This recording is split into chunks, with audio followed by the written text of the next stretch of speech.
Barakatah Yahweh, Barakatah Yahweh Shai, Kol Haloyim La Yahweh, Bahasham Yahweh Shai, Barakah HaKodash, which means all praises to Yahweh is the name of the Heavenly Father. Bahasham means in the name. Yahweh Shai is the name of his only begotten Son, whom the world ignorantly called Jesus Christ. Barakah HaKodash means in the Holy Spirit, the Spirit of truth, on the way we worship the Father and the Son. Double honors to the apostles and the elder bishops of Great Millstone. Peace, blessings, salutations to you, brothers, preaching the gospel in truth and in sincerity, always in charity. It's Brother Mathathi from the Great Millstone Camp, the branch out in Des Moines. And this video going to be a response to videos you see here on your screen, mainly the first one, uploaded by the Apostle Rambla, one he did last night, which is going to be the one, I'm a, follow behind, his example, for lack of a better word. And this is the one he did this morning, earlier today. History in the Bible, prominent figures and events. And like he mentioned within this lesson, another boring lesson, because Jake is there for the entertainment, like it says in Ezekiel, it's a very lovely song. Jake there for, getting on a nigga woman, and, they want to know the prophetic breakdowns. They want to be able to barbershop talk, and spew their ideas on social media, based on the talking points of the prophets, but they're not moved to put these words, into effect in their lives through faith, But I want to follow behind this lesson here. History and Bible, the period between the Old and New Testaments, which is highlighted in the Apocrypha, specifically in the book of 1st and 2nd Maccabees, and that's what I want to channel. That's what I want to follow behind. So without further ado, let's get right into it. Now, I'm going to start here in 1st Maccabees 1:1. It says, and it happened after that Alexander, son of Philip, the Macedonian, who came out of the land of Kittim, had smitten Darius, king of the Persians and Medes, that he reigned in his stead the first over Greece. And we can read about that taking place before, or the prophecy of that taking place before it happened. This is the book of Daniel 8:4. It says, and I saw the ram, this ram being, let's jump down to verse 20. The ram which thou sawest having two horns are the kings of Media and Persia. So this ram represents the Persian and Mede Empire, right? Daniel 8:4. And I saw the ram pushing westward and northward and southward. And that's going into those the areas that they push when they continue to conquer the land, but also the three ribs that Daniel seen in his vision in Daniel the 7th chapter. Says the bear had three ribs in his mouth, and those three ribs represents Egypt, Babylonia, and Lydia, which during that time those were three powerhouses, man. And when the Persians and Medes, over time conquered those three areas, that's what made the Persian Empire so great. And that's what made the Persian Empire stand up on one side. This what made one horn higher than the other. Because over time, those Persians through Cyrus the Great and his lineage started to conquer and add to the territory. So westward, northward, and southward. Southward represents Egypt. Northward is Babylon, if I'm not mistaken. And westward would be Lydia. And Lydia is in modern day Turkey today. So those are the major areas that the Persian Empire conquered. So let's continue to read verse 5. And as I was considering, behold, an he-goat came from the west on the face of the whole earth. Now, what's west? Greece. You see? And touched not the ground, and the goat had a notable horn between his eyes. So what is this goat? Let's jump back down, Daniel 8:21. And the rough goat is the king of Grecia, and the great horn that is between his eyes is the first king. Now, we just read that in Maccabees. Alexander reigned first over Greece. You see that? So this goat represents the Greek Empire, and the notable horn represents Alexander the Great. So like Apostle said, these things, were prophesied to happen, but it's not naming names. But when you read the book of Maccabees, it names names in fulfillment of the prophecies that were given, to Daniel specifically, man. Verse 6, and he came to the ram that had the two horns, which I had seen standing before the river, and ran unto him in the fury of his power. And I saw him come close unto the ram, and he was moved with choler against him, and smote the ram and brake his two horns, and there was no power in the ram to stand before him.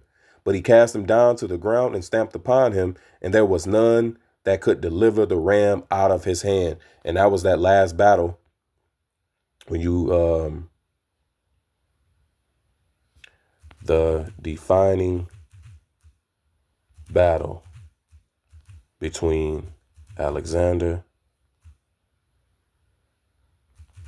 the Great and the Persian Empire. I believe it's the Battle of Golgotha. Gaugamela. Okay, I said that wrong. The defining battle between Alexander the Great and the Persian Empire was the Battle of Gaugamela.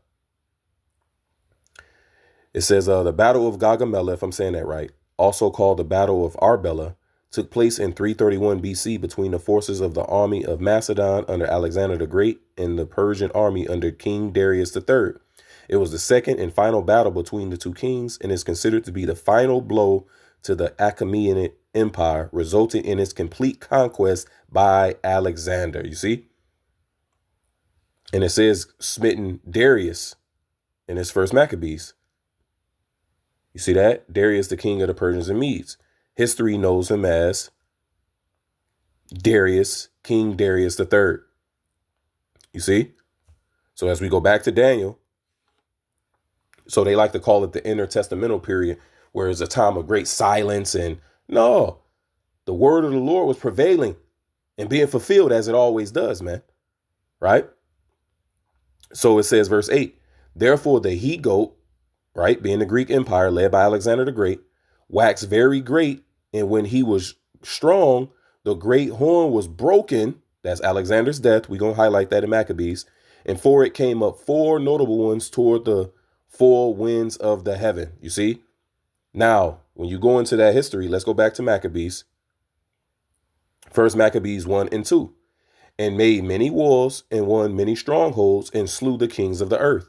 And went through the ends of the earth, this Alexander the Great, and took spoils of many nations, insomuch that the earth was quiet before him, whereupon he was exalted and his heart was lifted up, like we just read in Daniel. And he gathered a mighty strong host and ruled over countries and nations and kings who became tributaries unto him. And after these things he fell sick and perceived that he should die.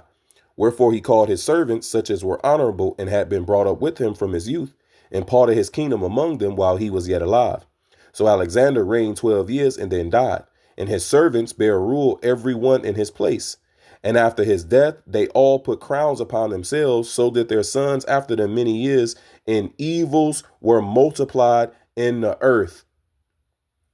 So when these devils got dominion through Alexander the Great, what started to happen, man? We can exit that out. We can exit that out too. Yeah, just to show you.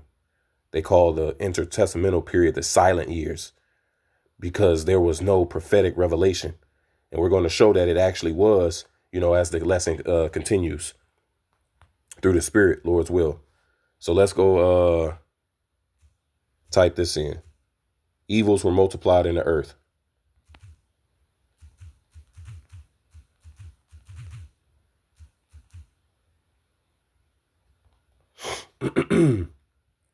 Now, as you can see, it says the wars of the Diadochi were a series of brutal civil conflicts fought among Alexander the Great's generals. You see, because he parted his kingdom amongst these dudes before he died, like we just read in Maccabees. And then when Alexander died, these dudes declared themselves king and started the war against each other. It says known as the Diadochi or successors for control of his vast unified empire after his sudden death in 323 BC.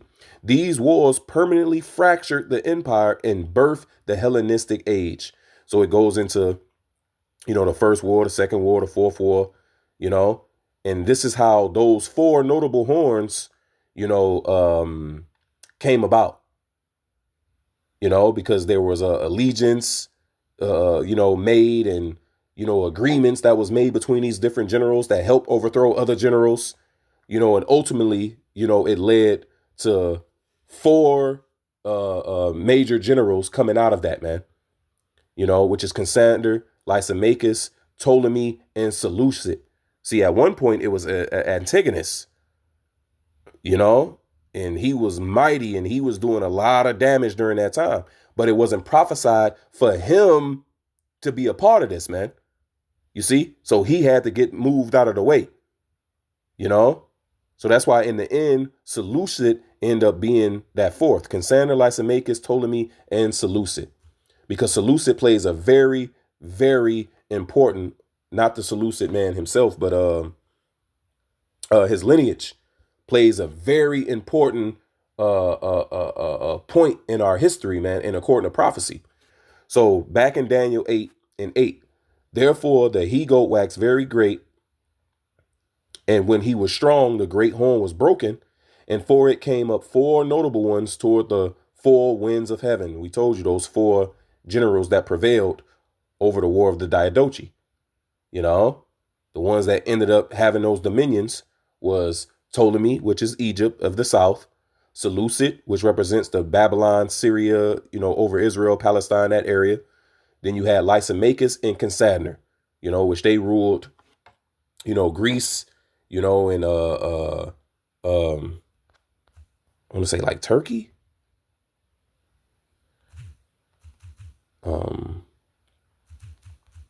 Alexander's generals divided. Yep. Let's see if we can click this and blow this up. Yep, you can see that. Which, like I said, Antigonus got brought down. So all his territory got conquered. But you can see Lysimachus and Cassander up here. So let me get a more accurate one when it was just them four. Let me see. Let me specify. Alexander's. Yep, four generals. Yep, there we go. Let's see if we can get an image.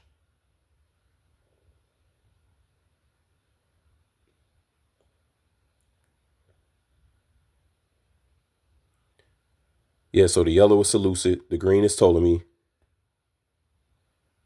the purple is Lysimachus, and the red is Cassander. You see? We can see it here. Seleucid, Ptolemy, Lysimachus, and Cassander. You see? And over time, that Seleucid piece started to dwindle. But anyway. Just showing you how it was divided up and broken.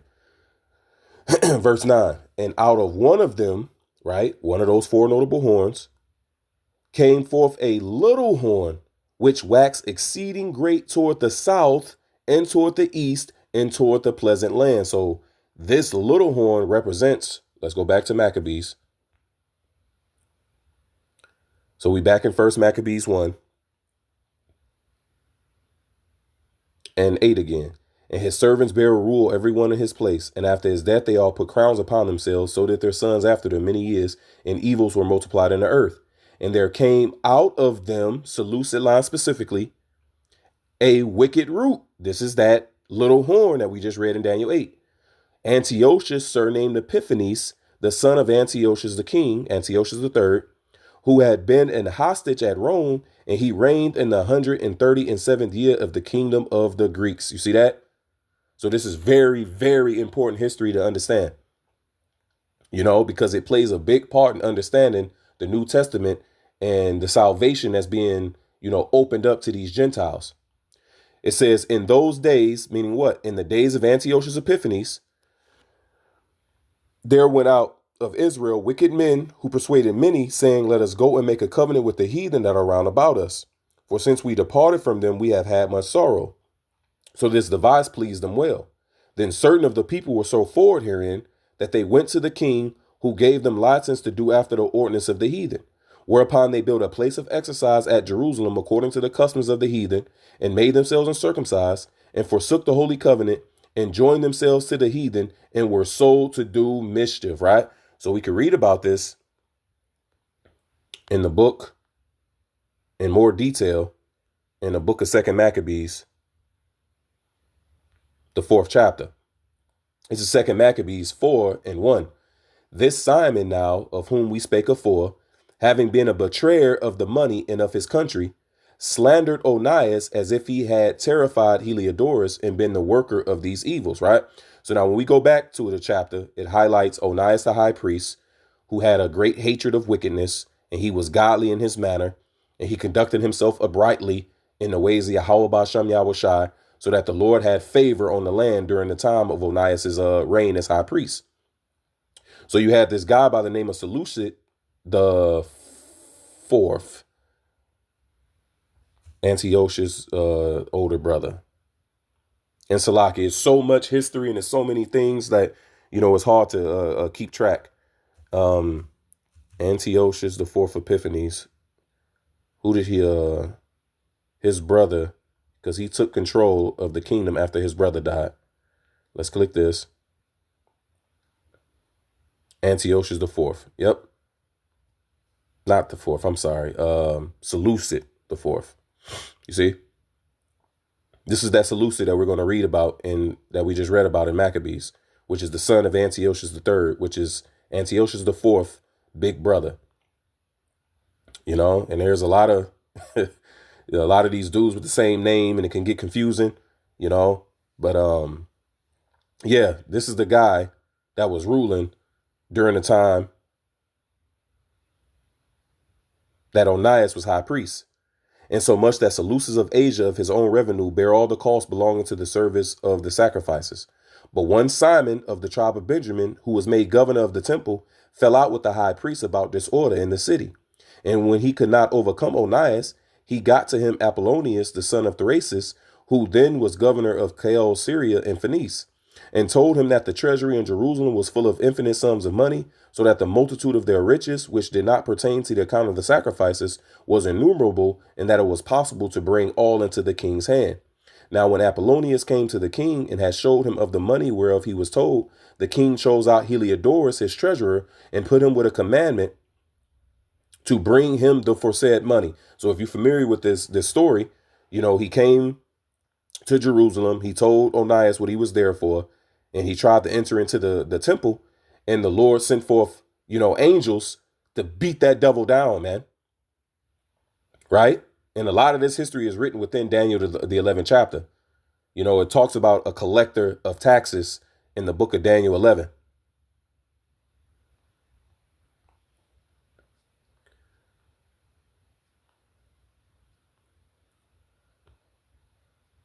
Bear with me.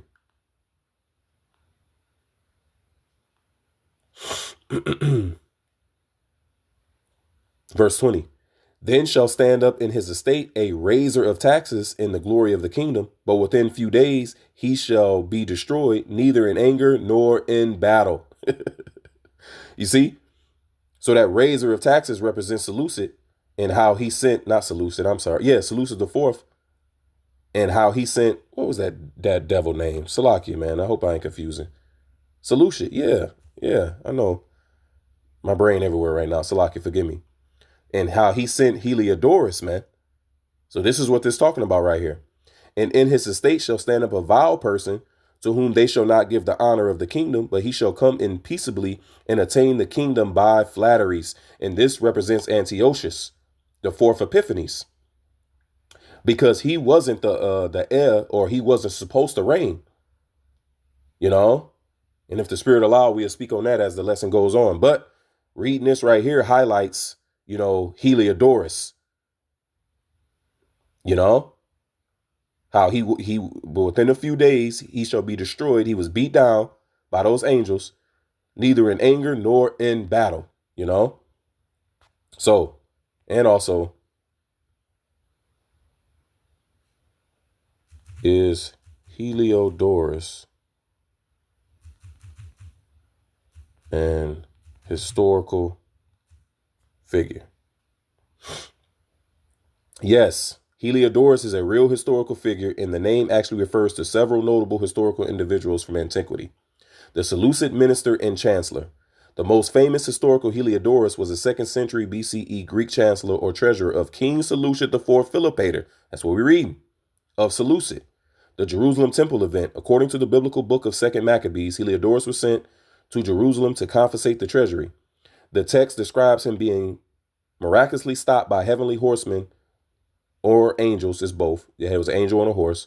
Though historians suggest he was likely driven out by force by local authorities. You see how they try to, diminish the power, and divine intervention of the God we serve, man?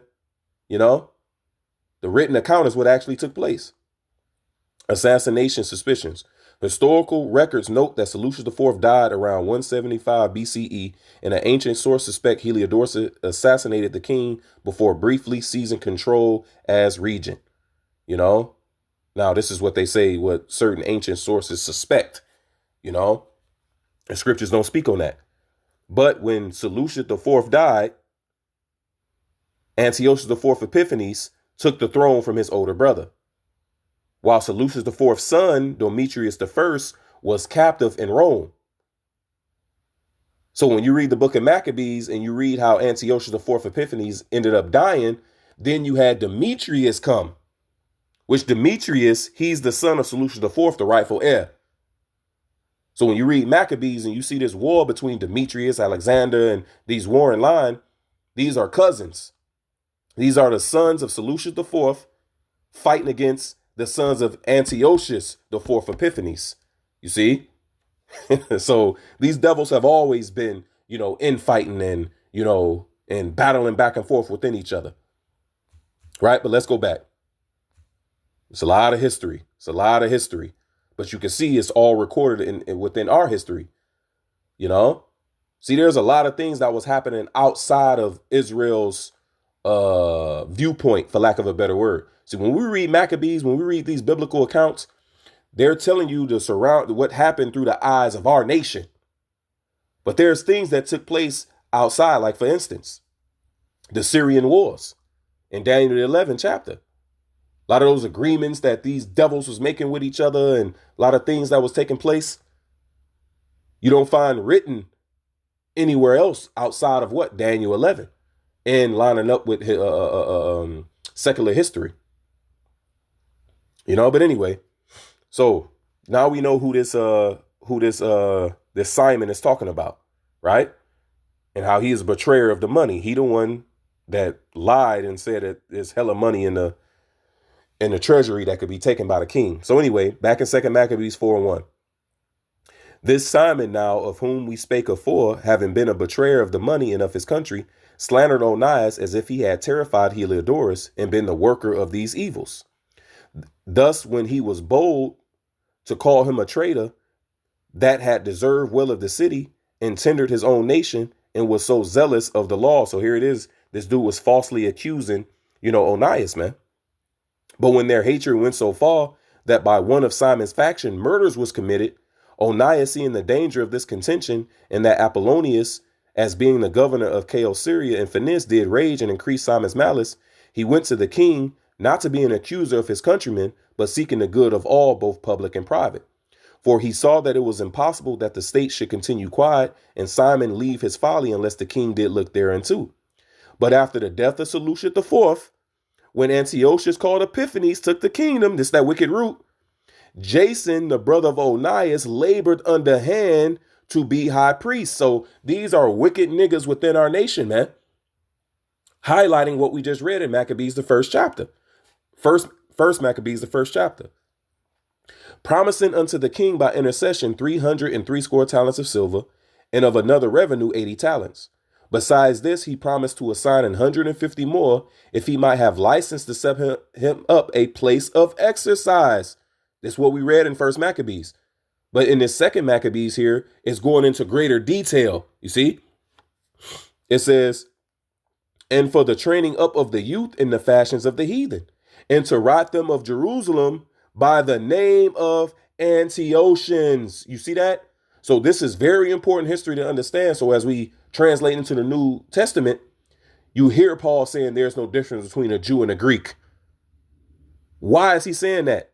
Because of this that took place, man.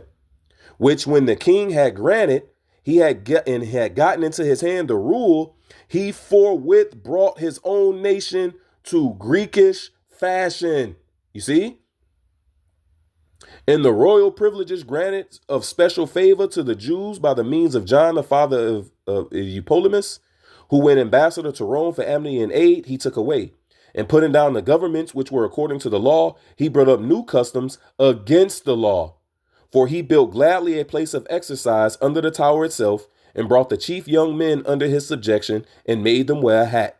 Now such was the height of Greek fashions and increase of heathenish manners, through the exceeding profanation of Jason, that ungodly wretch, and no high priest, that the priests had no courage to serve any more at the altar, but despising the temple and neglecting the sacrifices, hastened to be partakers of the unlawful allowance in the place of exercise, after the game of discus called them forth, not setting by the honors of their fathers, but liking the glory of the Grecians best of all. You see?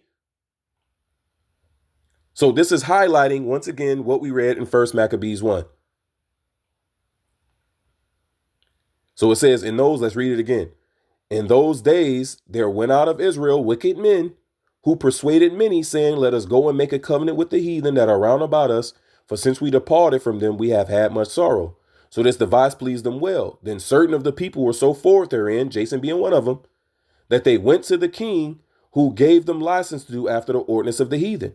Whereupon they built a place of exercise at Jerusalem according to the customs of the heathen, and made themselves uncircumcised, and forsook the holy covenant, and joined themselves to the heathen, and were sold to do mischief. You see that? There's no difference between a Jew or a Greek. So the descendants of these men in the New Testament during the time of Yahushua, Paul, Peter, the apostles, these men were able to come back into the fold through the blood of our Lord Yahushua, man. You see that? And this all happened underneath the hand of this wicked root. So let's see where we at in this Daniel. Back in Daniel 8 and 9. And out of one of them came forth a little horn, Antiochus the fourth Epiphanes, which waxed exceeding great toward the south. Now let's highlight that part. He waxed great toward the south. 1 Maccabees 1 and 16. Now when the kingdom was established before Antiochus the fourth Epiphanes, he thought to reign over Egypt, that he might have the dominion of two realms. You see? Wherefore he entered into Egypt with a great multitude, with chariots and elephants and horsemen, and a great navy, and made war against Ptolemy, king of Egypt. But Ptolemy was afraid of him and fled, and many were wounded to death. Thus they got the strong cities in the land of Egypt, and he took the spoils, right? Now, when you actually go into history, there was 2 campaigns that this devil made against Egypt.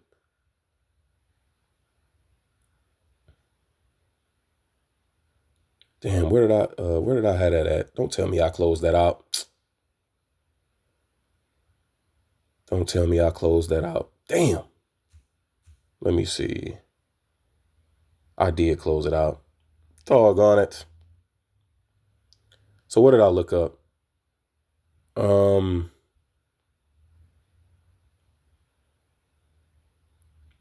What did I look up? Antiochus campaigns against Egypt. The Wadi Basham Yahushua.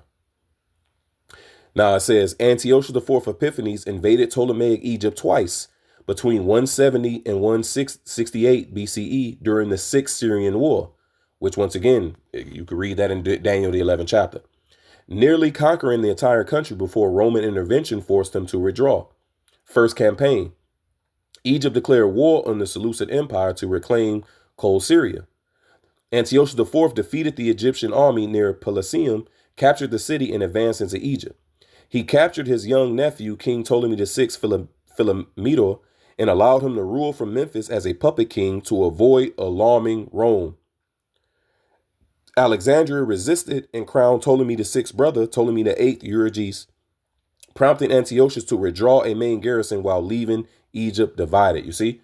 So when we read in that first Maccabees, it says what? How he brought in with armies and with elephants and with a great army and made war against Ptolemy, right? Made him afraid, wounded many to death, and took many strongholds. That happened during the first campaign. You see?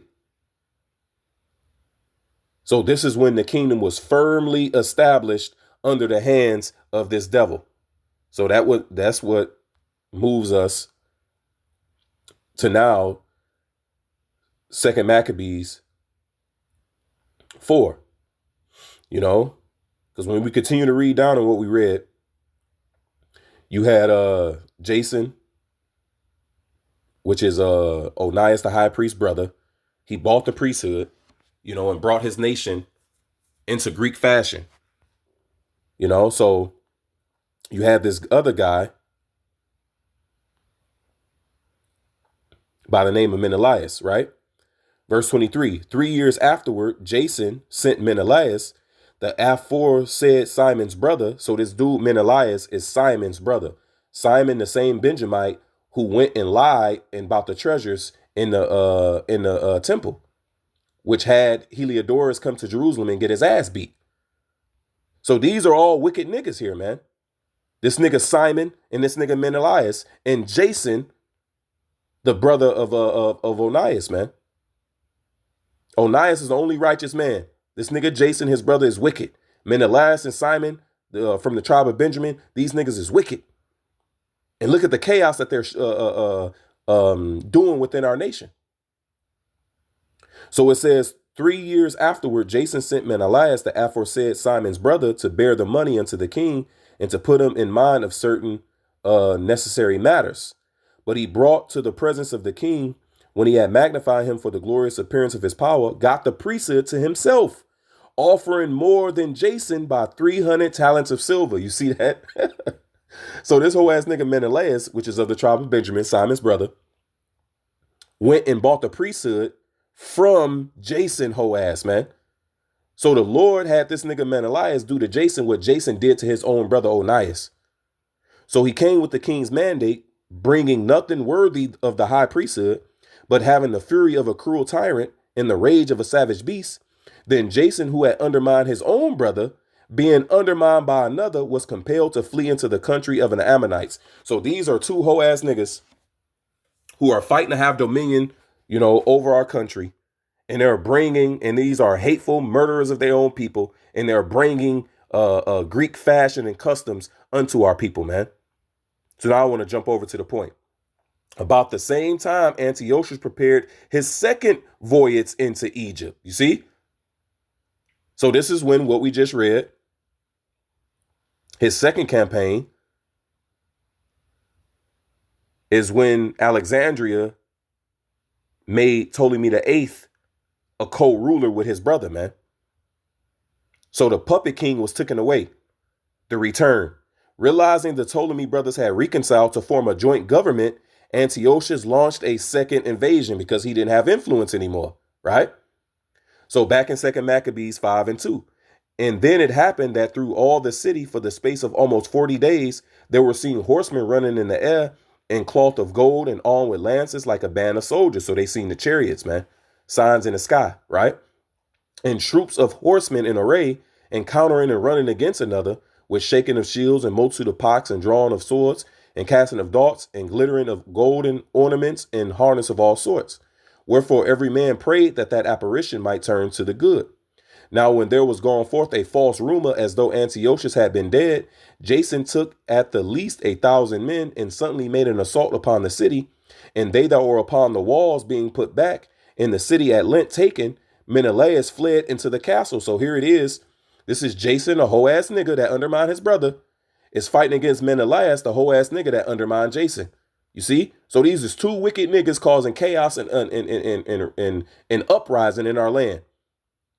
But Jason slew his own citizens without mercy, not considering that to get the day of them of his own nation would be a most unhappy day for him, but thinking they had been his enemies and not his countrymen whom he conquered. Howbeit for all this, he obtained not the principality, but at the last received shame for the reward of his treason, and fled again into the country of the Ammonites. In the end, therefore, he had an unhappy return, being accused before Aretas, the king of the Arabians, fleeing from city to city, pursued of all men, hated as a forsaker of the laws, and being had an abomination as an open enemy of his country and countrymen, he was cast out into Egypt, and rightfully so. Thus he that had driven many out of their country perished in a strange land, retiring to the Lacedaemonians, and thinking there to find succor by reason of his kindred. Why? Because the Lacedaemonians, the Spartans, are of the stock of Abraham. You can read that also in the book of Maccabees. There's no difference between a Jew or a Greek. Let's get that real quick.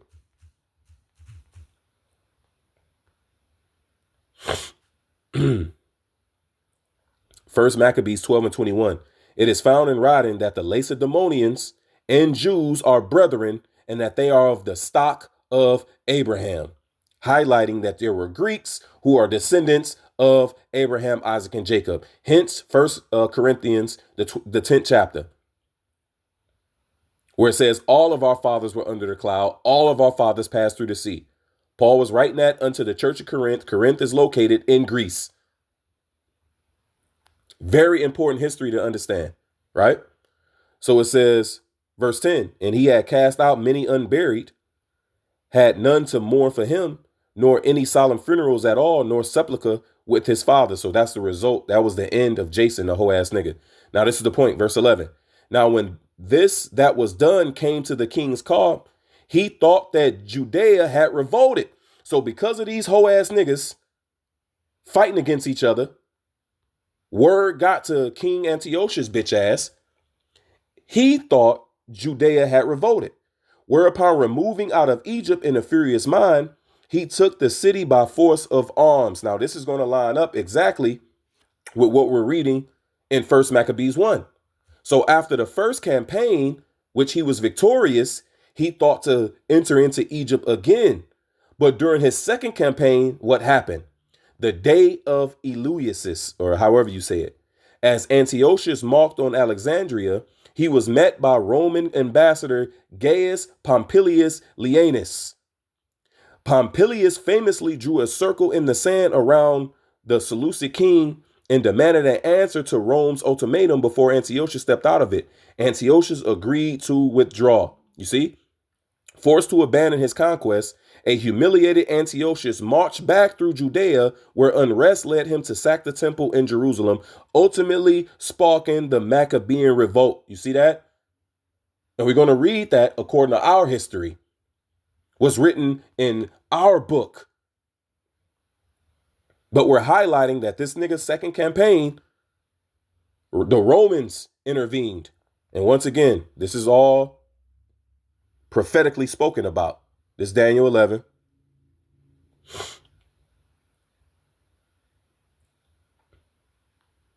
Bear with me.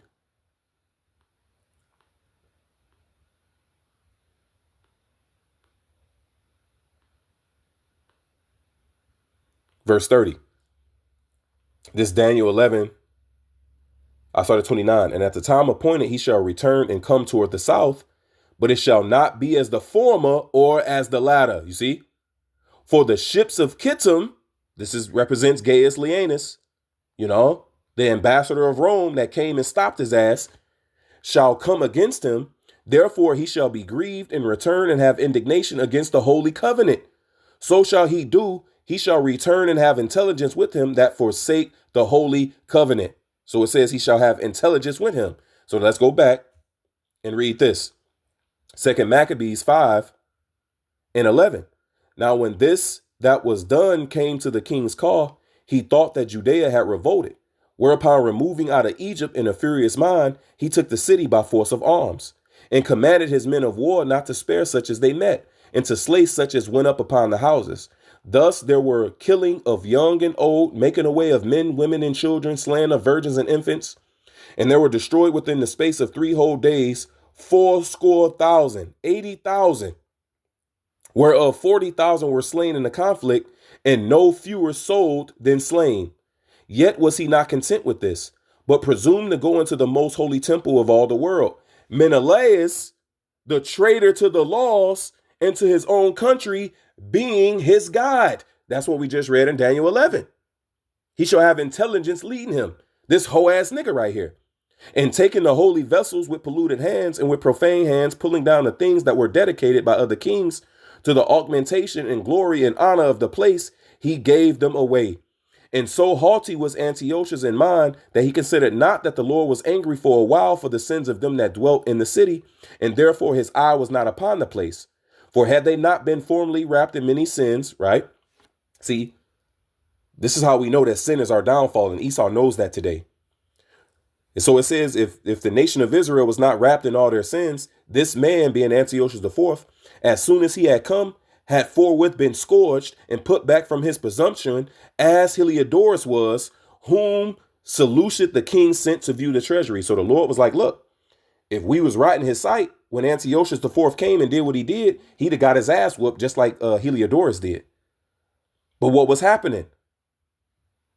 That Greekish fashion was being brought in. It was a great forsaking of the laws taking place underneath the hands of Jason, Joaz, Menelaus. You see that? So the Lord brought judgment. So this is what we read here in 1 Maccabees 1. So back in 1 Maccabees 1 and 19 again.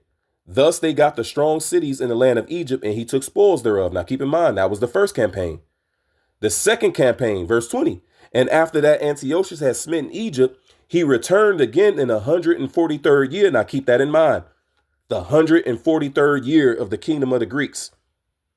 Keep that in mind. The 143rd year. And went up against Israel and Jerusalem with a great multitude. So as we read in this Daniel,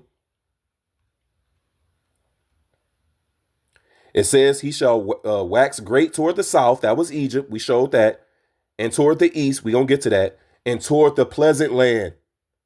What's the pleasant land? It represents Israel. And this is what we're reading here. And after that Antiochus had smitten Egypt, back in 1 Maccabees 1 and 20, he returned in the 143rd year and went up against Israel and Jerusalem with a great multitude.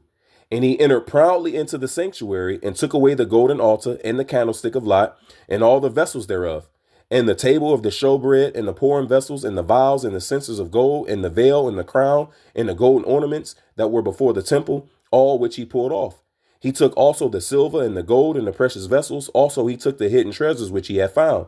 And when he had taken all away, he went into his own land, having made a great massacre and spoken great and very proudly. Therefore, there was great mourning in Israel in every place where they mourned, so that the princes and elders mourned, the virgins and young men were made feeble, and the beauty of women was changed. This was very, very grievous to our people at this time, man. Which, once again, very important history to understand when we're reading the New Testament. Every bridegroom took up lamentation, and she that sat in the marriage chamber was in heaviness. The land also was moved for the inhabitants thereof, and all the house of Jacob was covered with confusion. And after 2 years fully expired, the king sent his chief collector of tribute unto the cities of Judah, who came into Jerusalem with a great multitude, and spake peaceable words unto them, but all was deceit. And this is how this nigga operates. Back in Daniel 8. Now we're going to read all this, but let's jump down. 25. And through his policy, we're going to read about his policy. Also, he shall cause craft to prosper in his hand, and he shall magnify himself in his heart, and by peace shall destroy many. He shall also stand up against the prince of princes, but he shall be broken without hand. Now, once again, we're going to show all that, but we wanted to read that to show you that this devil speak with a forked tongue, man. You know, see, he operate like he's with peace. Like it says in Psalms, his words were smoother than butter, but war was in his heart, man. And this is how these niggas operate even to this day. Back in 1 Maccabees 1 and 30, and spake peaceable words unto them, but was all deceit. For when they had given credence, he fell suddenly upon the city and smote it very sore and destroyed much people of Israel. And when he had taken the spoils of the city, he set it on fire and pulled down the houses and walls thereof on every side. But the women and children took they captive and possessed the cattle. So I want to jump down. Verse 41. Moreover, King Antiochus wrote to his whole kingdom that all people should be one, and everyone should leave his law. So all the heathen agreed according to the commandment of the king.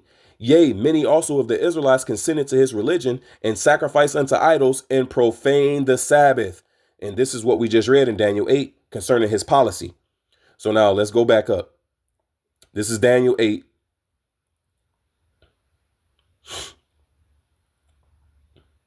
And just real quick, him waxing towards the east was him going towards Persia, because he heard that it was riches and great wealth. So he went that way and got his ass beat, because I don't know if we're going to cover that in this lesson. So I just wanted to highlight that point. This verse 10, Daniel 8 and 10. And it waxed great even to the host of heaven, meaning against the Israelites. And it cast down some of the host of the stars to the ground and stamped upon them, meaning he destroyed the Israelites, man. And this is how we know what the stars represent in Revelation 12. In Revelation 12, it says that great red dragon, its tail smote 3 of those 12 stars, which represents what? Judah, Benjamin, and Levi, the tribes that were left in the land during the time of the Roman period. But highlighting that those stars represents the children of Israel. You see that? Verse 11, yea, he magnified himself even to the prince of the host, and by him the daily sacrifice was taken away, and the place of his sanctuary was cast down. And an host was given him against the daily sacrifice by reason of transgression, and it cast down the truth to the ground, and it practiced and prospered. You see? And that represents, let's go back. First Maccabees 1 and 43 again. Yea, many also of the Israelites consented to his religion and sacrificed unto idols and profaned the Sabbath. For the king had sent letters by messengers unto Jerusalem and the cities of Judah that they should follow the strange laws of the land. And this is what led to the Maccabean revolt. And forbid burnt offerings and sacrifice and drink offerings in the temple, and that they should profane the Sabbaths and festival days and pollute the sanctuary and holy people. Set up altars and groves and chapels of idols and swine's flesh and unclean beasts, that they should also leave their children uncircumcised and make their souls abominable with all manner of uncleanness and profanation, to the end they might forget the law and change all the ordinances. And whosoever would not do according to the commandment of the king, he said he should die. In the selfsame manner wrote he to his whole kingdom and appointed overseers over all the people, commanding the cities of Judah to sacrifice city by city. Let's get to the point, verse 54. Now the 15th day of the month Caslu, in the 145th year, now keep that in mind, when the nigga first started his campaign was year 143.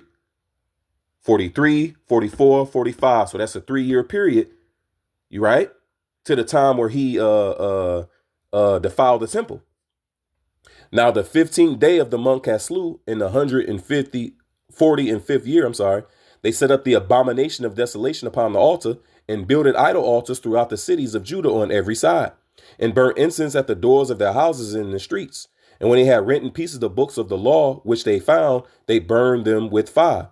And whosoever was found with any of the book of the testament, or if any committed to the law, the king's commandment was that they should be put to death.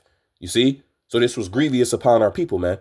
So this is what we're reading here in Daniel, where it says what? He calls the oblation, he calls the sacrifice to cease, right? So back in Daniel 8 and 12 again. And an host was given him against the daily sacrifice by reason of transgression, and it cast down the truth to the ground, and it practiced and prospered, you see? So that nigga was prevailing with his policies. Verse 13, then I heard one saint, this is the angel, this is Daniel, hearing, the angel speaking in his vision. Then I heard one saint speaking, and another saint said unto that certain saint which spake, how long shall be the vision concerning the daily sacrifice and the transgression of desolation, to give both the sanctuary and the host to be trodden underfoot? You see that? To give both the sanctuary, not only the polluting of our temple, but also what? The oppression that was allowed, to be brought upon us, man. Starting in year 143 that we read when this devil came into Judea because of, Rome's intervention in Egypt. Verse 14, he said unto me, unto 2,300 days, then shall the sanctuary be cleansed. So now when you do that, 2,300 days.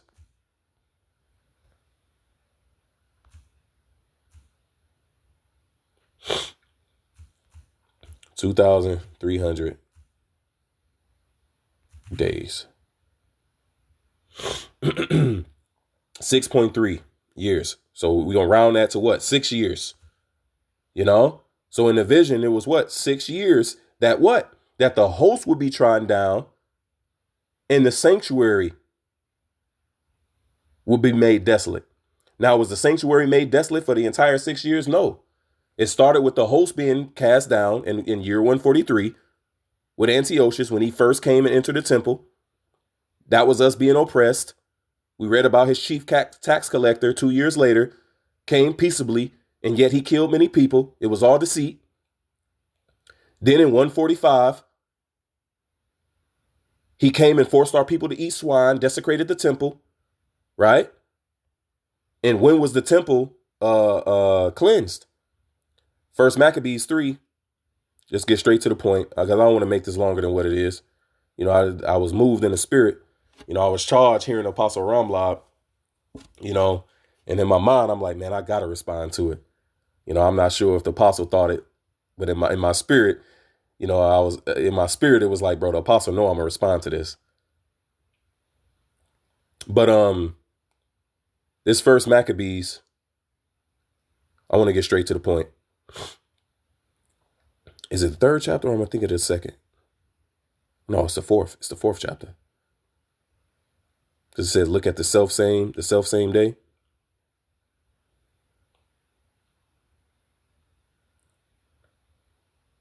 Yeah. So this is First Maccabees 4:52. Now this is the cleansing of the temple. Because what did we just read in Daniel again? Let's go back.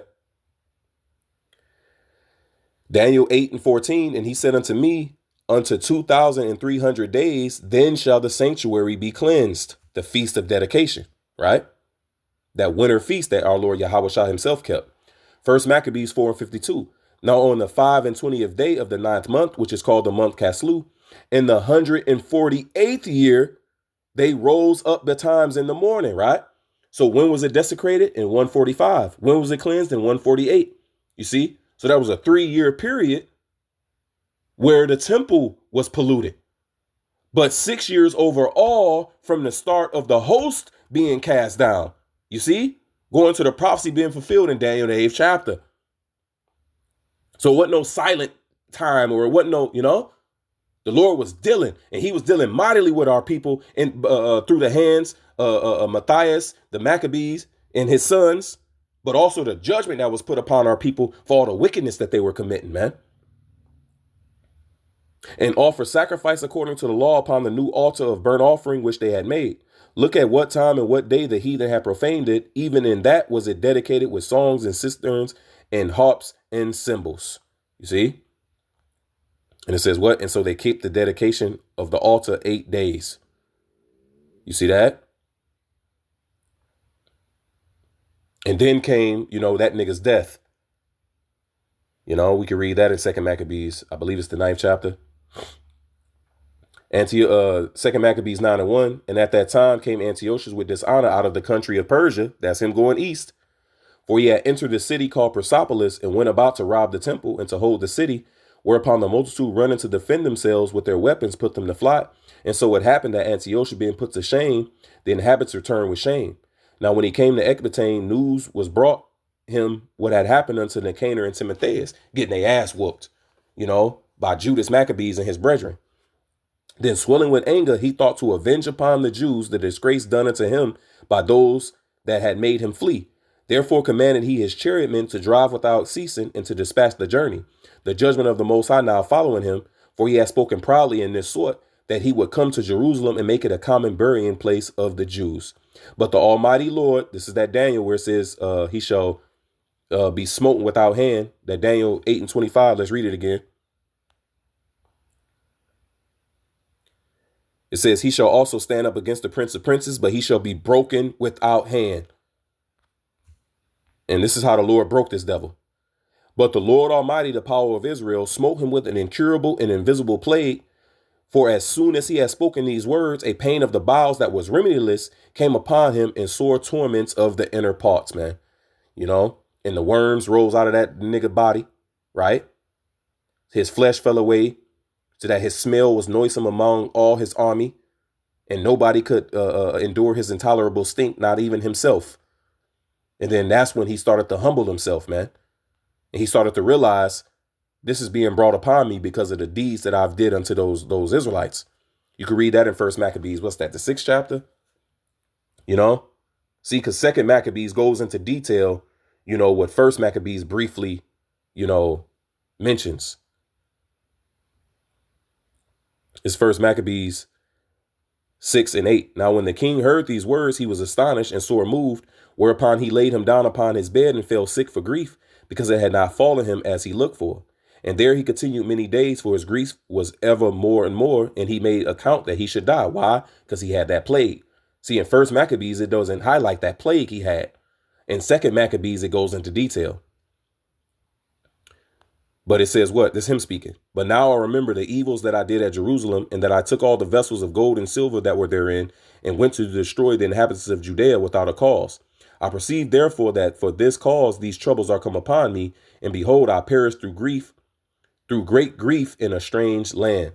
So that's why when you read Second Maccabees, he said that he will repent, he will convert to our laws, he will honor the temple, you know. And the scripture says that the Lord didn't have no mercy on that nigga, man.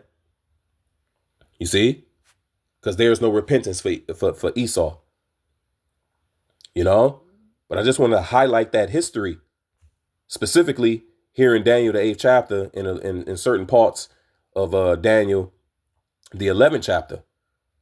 Highlighting, you know, the Seleucid line, specifically Antiochus IV Epiphanes, and the wickedness that he did, you know, in the prophecies that had to be fulfilled. So now they call it the silent period, where there was no prophecies, or whatever the hell they call it. Well, when we read the book of Sirach, in the prologue, he let it be known, I found a book right under the marker. For in the 8th and 30th year coming into Egypt, when Euergetes was king, right, one of the Ptolemies, that's either Ptolemy the 3rd or Ptolemy the 8th. They both have that name, Euergetes, which I'm thinking it might be Ptolemy the 8th, but you know, it don't specify. But it says, I found a book of no small learning. Therefore, I thought it most necessary for me to bestow some diligence and travail to interpret it, using great watchfulness and skill in that space, to bring the book to an end, and to set it forth for them also, which in a strange country, these are the Israelite foreigners, this represents us today, which in a strange country are willing to learn, being prepared before in all manners to live after the law. All wisdom coming from the Lord is with him forever. That's verse 1. But we're reading this to highlight that this was all during the Greek Empire. And there's prophecies that's written within the book of Sirach. This one being, you know, one of the main ones that's in my spirit. There's many more. There's one in Sirach 18 where it says, think upon the wrath that shall be at the end when the Lord shall remove his face.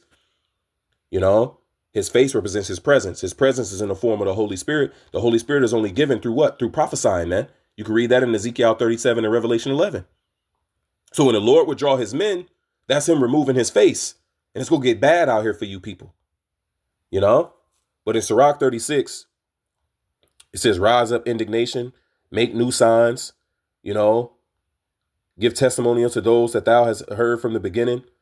Smite the heads of the heathen that say there is no other but us, and gather the tribes of Israel together as from the beginning. This is all prophecy, because this is what the Lord is going to do here in these last days, you know.